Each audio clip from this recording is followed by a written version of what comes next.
Welcome to the Miller Report. This is breaking news. This is tried times. I am so fortunate today to have Betsy McCaughey back here. We're going to get right into it. We're going to talk about the fate of our city. We're going to talk about what New York is going to be like if a socialist wins for mayor, if our rents get frozen, if our corporations as we know it leave New York, if our little and large landlords on residential apartments leave New York, if the landlords both residential and commercial stop paying their real estate taxes, which makes up for 50% of New York's budget. What will happen to our city? Where are we? What can we do about it? This is dire, crazy, unreal, insane times. And Betsy, we need you. Tell us what's going on. First of all, thank you for coming on the Miller Report. Let's just start with that. I'm very hyped up. It's a very important show, and I hope everybody will listen because New York is about to be in the grips of a real demagogue, Zohran Mamdani, a socialist, currently a member of the New York State Assembly. He's running for mayor. He wants to get the Democratic nomination, and it appears very likely that he will. So before we begin, what's your guess? Where are we? Why do you say he's going to win? I'm looking at all the various polls. He's in the second place in the polls. Andrew Cuomo's in first place. But with ranked choice voting, the winner of the polls is not necessarily the winner of the ranked choice election. And there's a big movement among the other candidates to squeeze Cuomo out, not to give him 2s, 3s, 4s, and 5s. That means many of our listeners are even unaware of the system of voting. Well, tell us. It hasn't been well popularized. It's an insider's game, and it's pushed in very left-wing places. Instead of voting once, you're entitled to vote for 5 different candidates and rank them in order. Most people are just accustomed to voting for the favorite, right?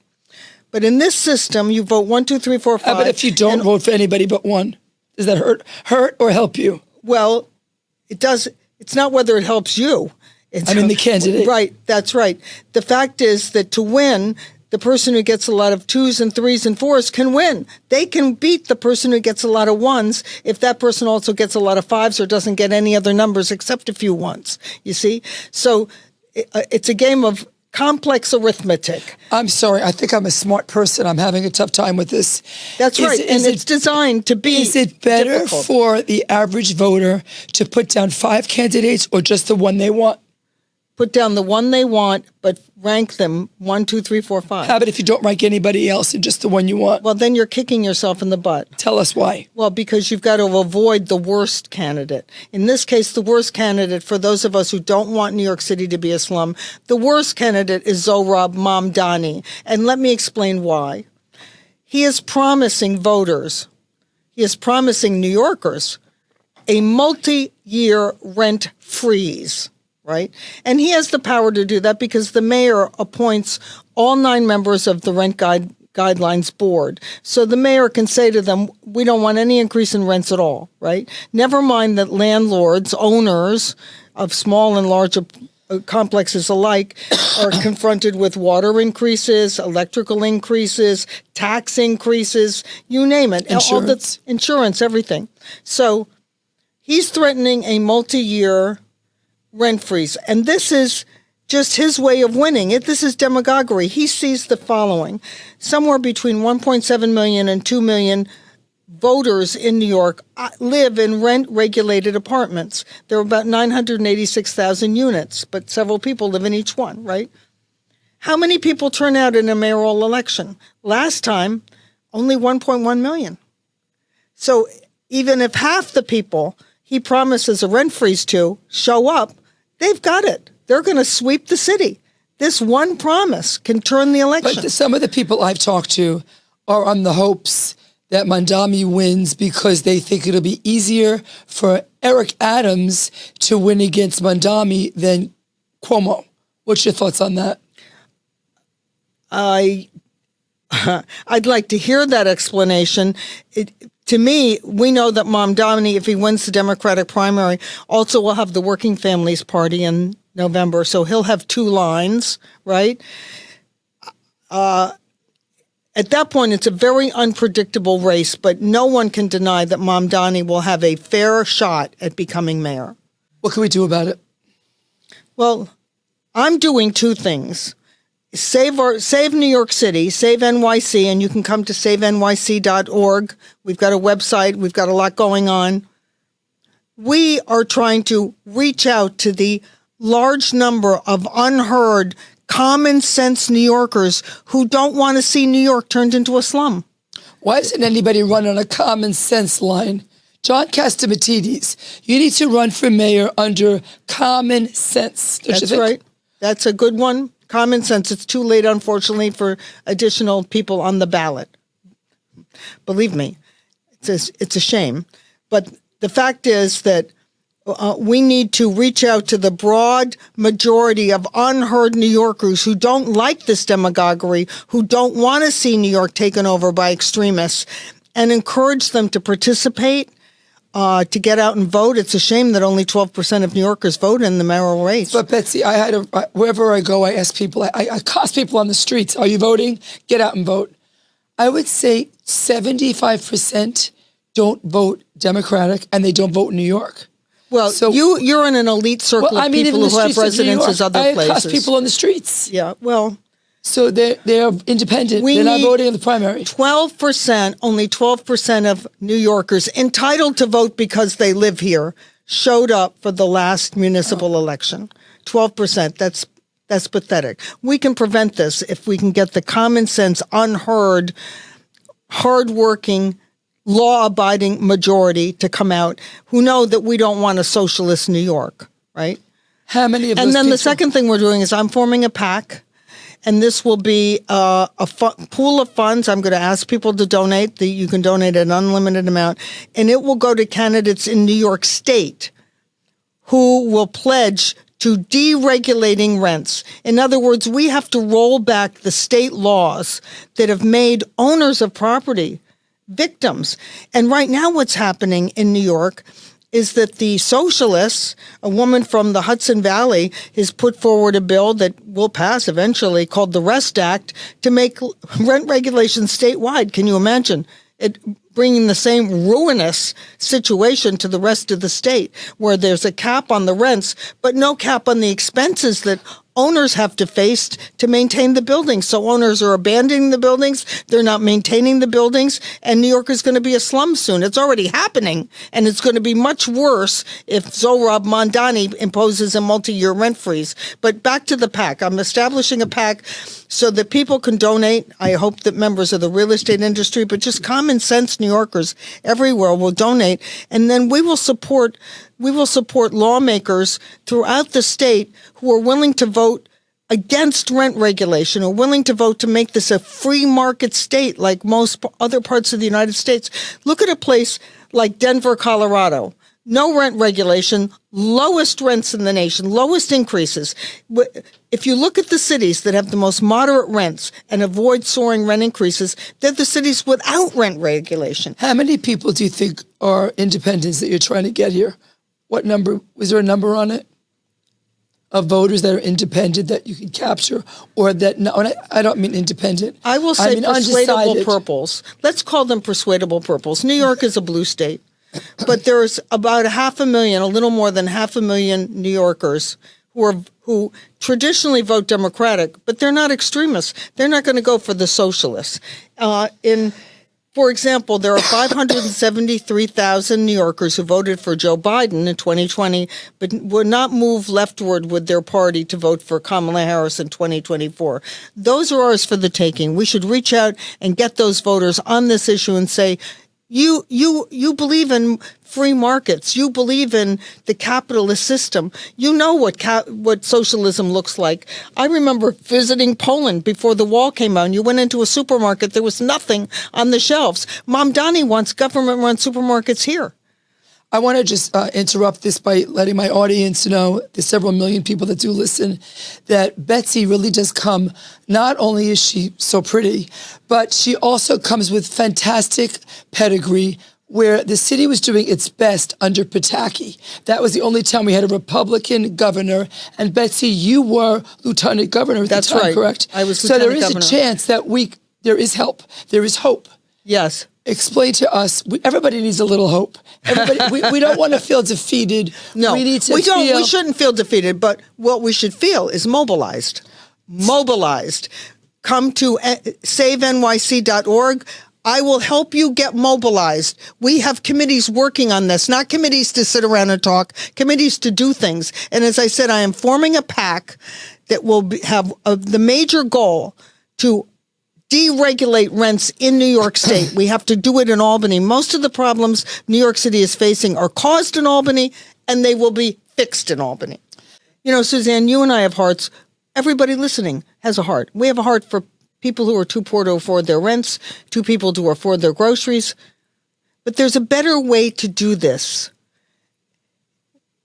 In New York, when people need help with their groceries, we have the SNAP program. It's a federal program that offers you the modern equivalent of food stamps. It's like a debit card. So you can go to any grocery store and buy the food you need for your family, right?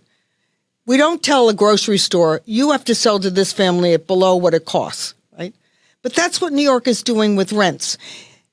We should all be helping the people who can't afford to pay rent. It shouldn't be on the backs of the few people who own buildings who are told you're going to penalize people that are you must provide the welfare for this group. It's called capitalism versus socialism. That's right. And that's what's happening. That's right. So Betsy, vouchers. How many tenants do you think there are in the city versus landlords? Well, I can tell you the exact number. There are 986,000 rent-regulated units. Somewhere between 1.7 million and 2 million occupants of those units. They outnumber, by the way, the residents of unregulated units, right? Now, I'm not counting owners in there. That's a different figure. But, of course, they far outnumber owners. So it's obvious that Mamdani saw this as a big opportunity for a demagogue to come in and say, I'm going to promise this large group of people, it can be a single voting block. Something we can't deliver. Well, he can deliver it. Yeah, but you could deliver it without any services. He can deliver it, but it will be to the ruination of New York. What?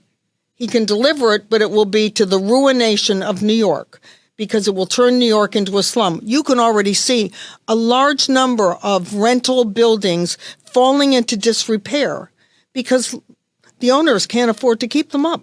They're not getting enough in rents. And the mortgages are coming due. Right. The taxes are going up. That's right. And it costs more to give it back than to walk away. Exactly. Let's talk for a minute about anti-Semitism with this guy. Oh, yeah. Where are we on that, and what do you see? Oh, well, it's very disturbing. There are more anti-Semitic incidents in New York than any other state. It's a major issue here. And I wish the Democratic Party were embracing You went to Columbia, correct? I did. I have a PhD you saw from Columbia. Yeah. But it's a shame to me that the Democratic Party, and I was once a Democrat, I have great respect for Democrats, but the Democratic Party in New York State refuses to embrace this problem. For example, there was a bill in the New York State legislature a couple of weeks ago that would defund state university campuses that allow this kind of harassment of Jewish students.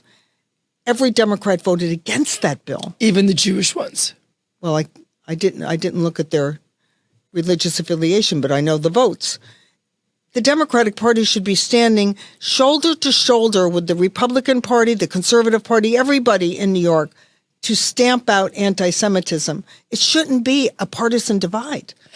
Being a graduate of Columbia, how do you think the administration handled it? Badly. Okay. It was a disgrace. I wouldn't send my children. Well, now my children have graduated. One did go to Columbia, but I wouldn't send any of my children or grandchildren to Columbia. So how do we protect Jewish students going forward if Mamdani gets in? We all going to leave? Well, of course, Mamdani's only the mayor. The mayor is relatively powerless compared with the governor. We need a governor who will stand with the Jewish population of New York and everyone who wants. Let me just make this more important point. Anti-Semitism is just the canary in the coal mine. It's just the first sign of something bigger. Whether you look at 14th century Spain, Nazi Germany, the Soviet Union, wherever anti-Semitism is allowed to fester and then grow, finally everybody's attacked. It's not just Jews. They come for the Jews on Saturday and everybody else on Sunday. That's right, exactly. So we all have to feel that same sense of urgency about this. We don't want a society that victimizes any group. I'm not a conspiracy kind of person, but I'm kind of getting the feeling that it's attack the Jews, attack the landlords, attack the business owners. Well, there's a large element of anti-Semitism in this attack the landlords. In this attack the landlords. Oh yeah, there definitely is, and it makes it even more pernicious, right? Exactly. So most of the landlords are Jewish. All right, what do we do to help? How do we get our troops going? Come to savenyc.org. I'm a board member. Kelly and I, yes, Suzanne is a member, and we're going to be doing a lot. In fact, I'm going to try and hit you after the show to make this available for our next debate. Okay. We're going to have Daniel Penny and his lawyers, and some experts on subway crime. I'm going to be on the panel. Ray's going to be on the panel. Ray Kelly, our longest-serving police commissioner, who I call him Mr. Safe Streets. We need him. Pataki? I should ask George Pataki, too. Yes. I respect him greatly. Anything else you want to tell our audience?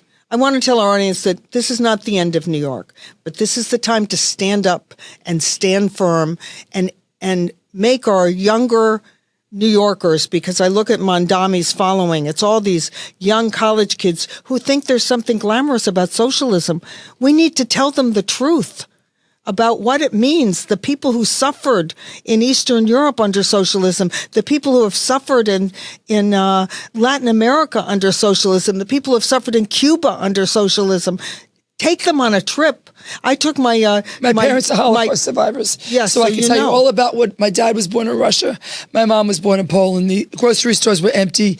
My dad had to wait on bread lines. Yes. There was no food. Yes. So we can't take this for granted. No, but we have to educate our young people about it. We can't afford to let them be romanced, seduced into this popular ideology represented by this dangerous man, Zohran Mamdani.